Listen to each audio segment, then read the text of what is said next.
So, Mike, who do you got at 16? I had the Eagles. Okay, we're thinking pretty close to the same thing.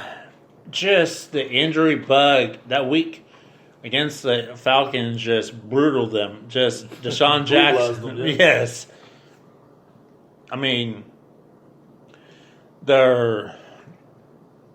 every asset of that team is just underachieving. Yes, very much so. I mean, I know you had them to win the NFC East. And why did I say that? Talent. And where's the talent? Yeah, they were supposed to have second deepest roster in NFL. Boy, it doesn't appear so at this point in time. I'm not seeing it with almost counting down the time until Wentz goes down for a mysterious injury, whatever is his yearly event.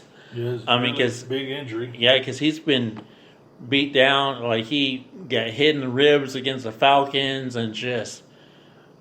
You got lambasted, didn't you? Yeah, I'm just not.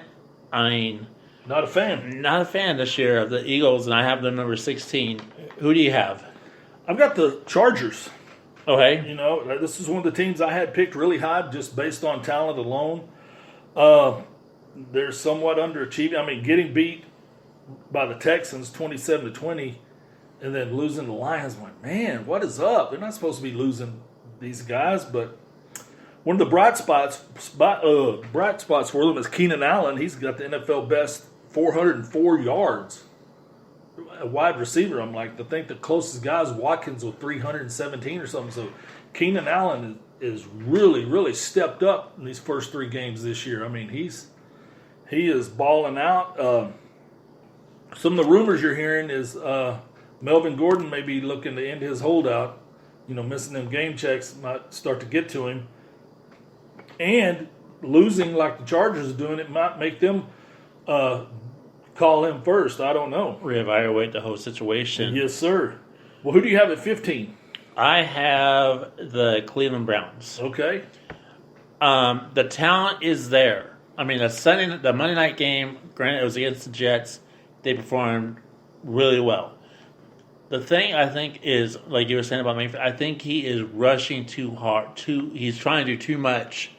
He's not sticking to his game plan what got him to the NFL. You know, as Oklahoma, like you were saying, short passes. You know, he is just trying to, throw it long, throw it deep, and, but, they know that. And that's why. But that conference is still wide open for Cleveland. I mean, it's not like everyone has an undefeated record in that division. I mean, you got the Bengals, you got the Steelers. You also got the Ravens. But who barely lost. Yeah, so if I was the Cleveland Browns, if I was a fan, I'd say, our season's not over because look at our other teams. I mean, the Bengals and the Steelers, and those are, once they play again, that could be easy win right there. They still haven't played against them. So I'm still putting hope in Cleveland, not much, but I have them number 15. Well, I have the undefeated Detroit Lions at 15, Michael. I didn't think I'd say that. 2 wins, 1 tie, but they beat the Eagles 27-24, and this week they got Kansas City, so we're going to see if it's for real or not. But Marvin Jones is having a nice bounce back season. He's leading the team in receiving yards. No one really saw that coming, but they're not really just throwing the ball as much as they used to. With just Matt Stafford having to run around and be all hectic and crazy and throw the ball 50 times a game for them to have a chance. They're somewhat playing different, so it seems to be working for them because they haven't lost a game. But that's who I have as my 15th pick. Okay, number 14, I actually have the Houston Texans. Okay. To lose, the way they did week 1, I thought, okay, they're going to come back. They've really surprised me the way they've turned around. They're still, young team. I mean, J.J. Watt's still being himself on the defensive side. And I really just have them number 14 coming in this week. Okay. Well, 14, I've got the Bears. I mean, I had to put them somewhere, so I put them there.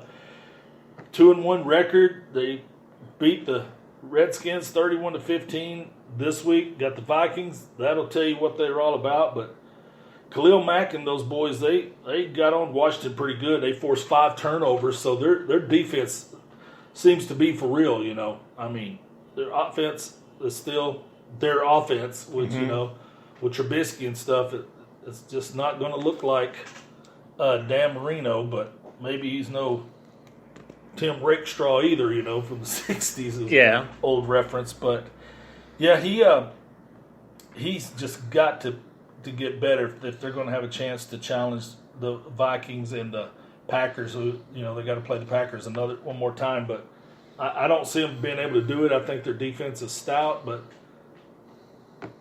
just that's as far as I could put them right there at 14. Who do you have at 13, Michael? I have the Detroit Lions. Okay, pretty close to me.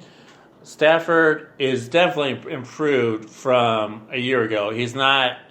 Granted, they haven't had to launch the ball at the tail end like he normally had to. Yep. He's more calm in the pocket. He's more comfortable this year if you've seen from last couple of years. You know, and the coach. Definitely got the defense. I mean, he was a defense. Patricia, yeah, definitely defensive mind. He's definitely to beat the Chargers at home. You know, that's a big win right there. I mean, they're turning around. I mean, you know, that tie, you know, could have gone either way. I mean, and that was against the Cardinals, who hasn't won a game. You're like, so when you saw that, you're like, man, these guys aren't very good. These are two hapless teams, and they look terrible going forward. You know, the future for both of them looks terrible. But no, you know, hey, Detroit's undefeated. Yeah. So that's why I have number 13. At 13, I've got the 2-1 Minnesota Vikings, Michael. Okay. This to me is all about Dalvin Cook, man. That guy is maybe making, you know, case, hey, I'm the best running back in football because he's got 375 yards. He's leading the league in rushing. It's going to be tough this week. It's going to be tough sledding because they're going against the Bears, and their Bears defense is allowing less than 70 rushing yards to teams. But they haven't faced a running back like this. You know, like we talked about earlier in the year, if Cousins will just play within himself and you don't put him in a position where he has to make the game-winning throw, you can ride this formula into the playoffs. And right now, I really like where they are. I mean, with that one hiccup, and I'm really watching the Vikings closely because I really like the Coach Zimmer, and I want to see where this one goes because I love the NFC North. I love the old black and blue division. So, you know, because I'm an old timer, so I like to watch those guys. So, who do you have at number 12? I have the Giants. Okay, well, that's pretty high. High. I know they lost their running back probably 4 to 8 weeks with a high ankle sprain, but I think it's going to open up to see really how the wide receivers can do with the Jones up there for week number 2. You know, that big win he had against Tampa Bay. I mean, I'm hoping that the defense starts showing up more. I mean, I was really surprised they actually won. I predicted Tampa Bay to win that game, but they were actually ahead, and then Giants came back and win it. Yeah, that was a comeback win. So that was with a rookie quarterback. Pretty impressive. So that's what I'm leaning more to the Giants this week is number 12, and this could totally change at the outcome of this next week. So I have number 12. Number 12, I got Seattle Seahawks coming off a home loss to the Saints, who didn't have Drew Brees. And I mean, they lost 33-27. Game wasn't as close as the score indicates. Seahawks defense still isn't where it needs to be, you know. And they got Bobby Wagner. They got Jadeveon Clowney. They've got some players there. So, you know, what's the problem here? They haven't really played the big high-flying offenses yet. You know, potentially the Saints would have been if Drew Brees would have been there, but he wasn't. So I don't know. They're going to get a chance to bounce back and improve the record this week. Playing the Cardinals, that's a good healing medicine. I just don't really think that they were quite prepared. I think they were looking past the game.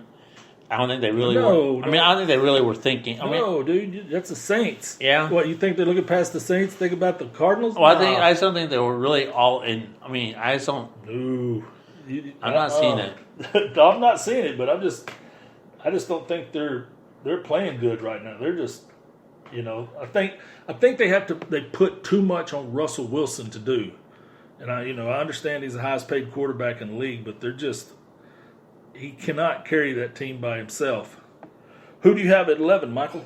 I have the Chicago Bears coming out with their, I'm not going to drag out the offense because it's all about the defense. At this point, it's well documented what their offense is or is not. Yes, and I'm saying the defense is only getting them in the playoffs. It's all on the defense this year.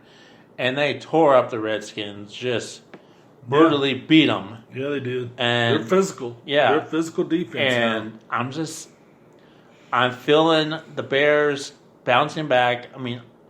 Granted, they do have, they have to have a quarterback, but, I'm not going to focus on that. I'm going to really focus this week on the defense because they have a hard game this week, with who they have to play.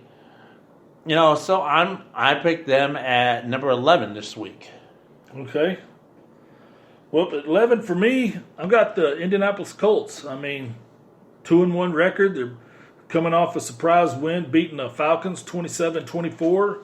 Jacoby Brissett has played way better than anybody thought he was going to play. You realize right now, third game in the season, he ranks 6th in the league in passer rating. I'm like, okay.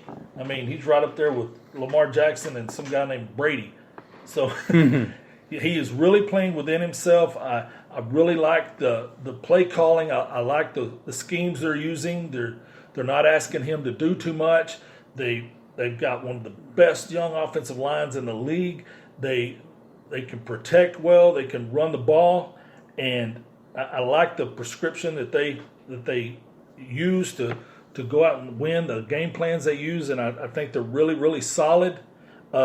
Solid enough to get into the top 10. That I don't know, but if I was playing them, I would hate it. Because if you're a defensive team, you're going to be sore after facing these guys because these guys will come at you on offense and really, really strong team, really physical up front. Like you said earlier, best wide receiver T.Y. Hilton's got a pulled quad. Looks like he's going to be out. But I like them a lot. Who do you have as your number 10 pick, Michael?